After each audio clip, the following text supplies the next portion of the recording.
Hey, what's up, you guys? It's Taylor here at Casone's RV. I've definitely shown you some amazing RVs, some RVs that I've liked, but maybe it's time I show you one that I personally really do not. Behind me is this 2009 Damon Avanti, and basically there's a term in the RV world. They are called Freds. So this is a front engine diesel, and that's what Fred stands for, which I'm right off the bat not a big fan of, because really they're basically diesels that are kind of gas class A's because the motor's in the front like a gas class A, but they're just kind of a combination of a lot of different RVs, and it's kind of like they couldn't make up their mind of what they wanted it to be. This one here specifically has seen some Arizona sun as well.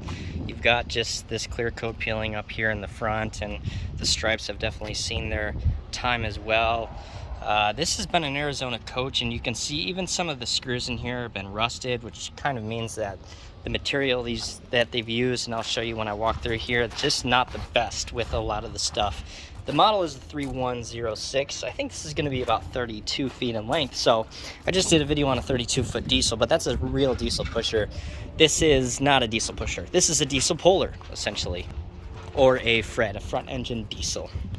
Now, the one thing I kind of do like, it does have a middle entry door, which a lot of people prefer, and it's kind of nice to not have to pass up that passenger seat here in the front, so that's one kind of positive to the RV. The storage in these storage bays, not the best. You just kind of have these bins. They don't go all the way through. But you do have, and we'll show you here just a second in the back, some storage here in the back that does go all the way through, makes for some good storage, but it's just a really weird space. So this is all the way in the back of the RV, and they've kind of actually built these slide-in trays in here, but really this was just an open cabin before that went from one side to the other.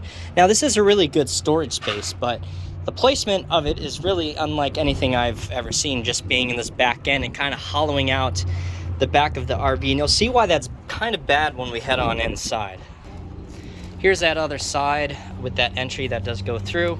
You've got some storage and just some hookups for you down below, your generator also. You do have one slide on this. It's over here on the driver's side. It goes about halfway down the RV here on the driver's side. And to be honest with you, besides this being a Fred, the Damons that I've seen, or with the name Damon, has not always been a quality coach. They do make RVs, newer RVs now that are much cheaper and affordable, which is great, and you can look at it like that, but they definitely use cheaper materials when it comes to the actual RV itself. Another thing to mention too is that because this is diesel and not a gas, this is really priced like a diesel and not a gas. So you are still paying for that motor. That's probably the one good thing with it. Again, just being in the front is just not as attractive. And this is kind of in between, again, a gas and a diesel as far as size. I mean, it's actually even a little bit shorter than your average gas, about 32 feet or so in length. But let's head on inside and see what we got. This is the model 3106.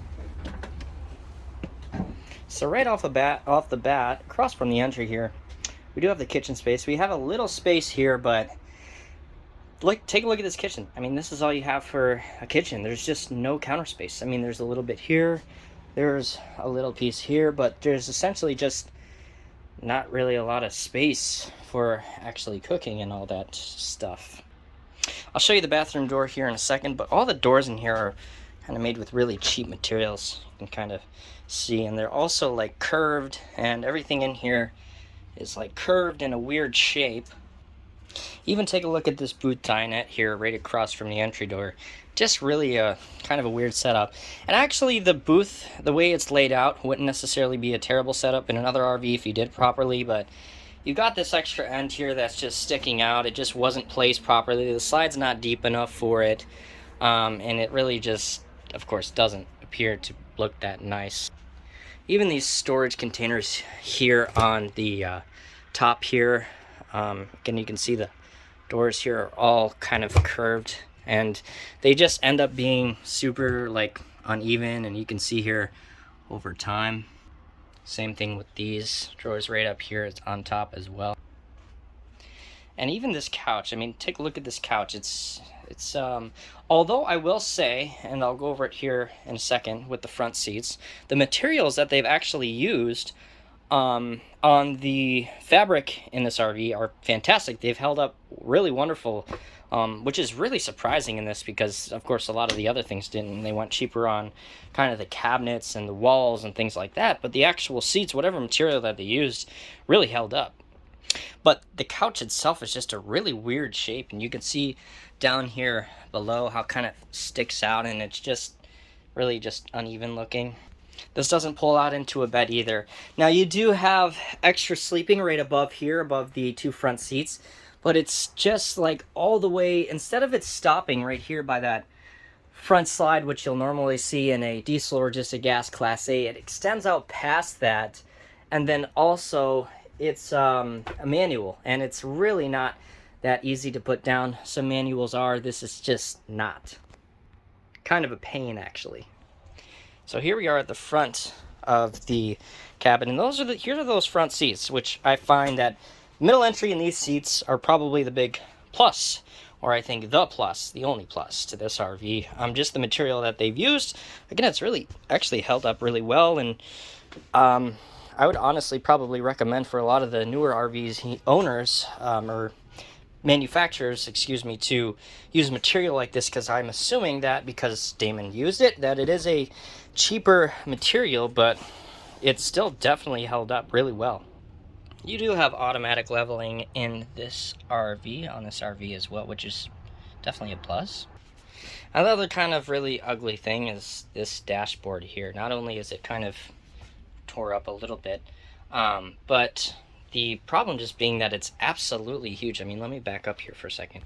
I mean, this dash is bigger than any other dash that I've seen, and it just has a lot of unnecessary space. Now, it does have to be like this because the diesel, of course, is in the front. And normally in a diesel pusher in the back, you'll kind of have that lift up there for the bed a little bit, or a step up, because that diesel motor is back there. So this has kind of been put like that up in the front.